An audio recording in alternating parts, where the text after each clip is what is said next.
A goal by any other name would not smell as sweet. Goals were meant to be ambitious. They were meant to be unique. But to structure a goal takes a little depth of thought. It takes balancing what you wish to achieve with the current tools you've got.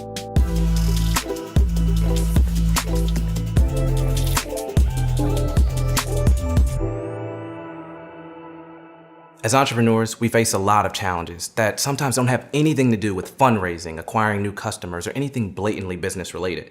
Sometimes the biggest challenges we face are about getting over our ego or setting the right goals. And while not talked about often, setting the wrong goals can really dampen our productivity. Everybody talks about setting goals. We've heard statements like, without goals, you have no direction, and goals are the path to success. The list can go on.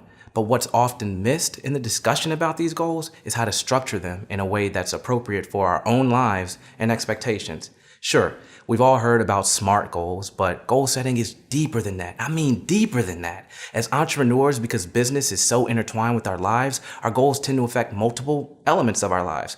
We have to create goals with the bigger picture in mind, ensuring that we can consistently achieve higher levels of success.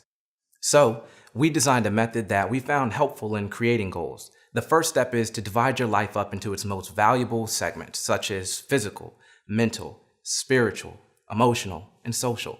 After you've identified what areas are the most valuable in your life, you can create 10-year scenarios for those segments by starting with the statement, in 10 years, if my spiritual life was perfect, each day would look like ...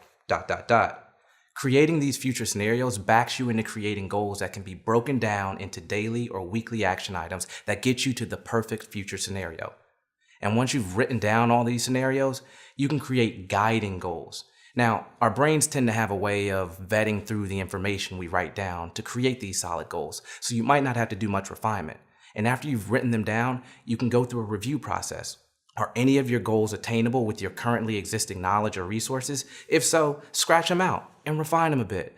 Our goals should encourage us to have and do something that is slightly out of our comfort zone and challenge us to gain a stronger discipline or a new set of resources like knowledge or people to attain it. Once you've completed the refinement process, you'll have a list of goals that set you on the path to success. You see, great goals sit right at the apex of, I can visualize this happening, and this is something I'm going to need extra resources for, like knowledge, money, or team members. It's important to know what you want to build at the same time you're expanding your toolkit to build it. Our goal should reinforce our desire as much as our ability reinforces our goal. If it's slightly out of reach, you'll condition your brain to think of increasingly creative ways to achieve that goal, so that when it's achieved, you naturally fall in line to develop other goals that stretch you even further.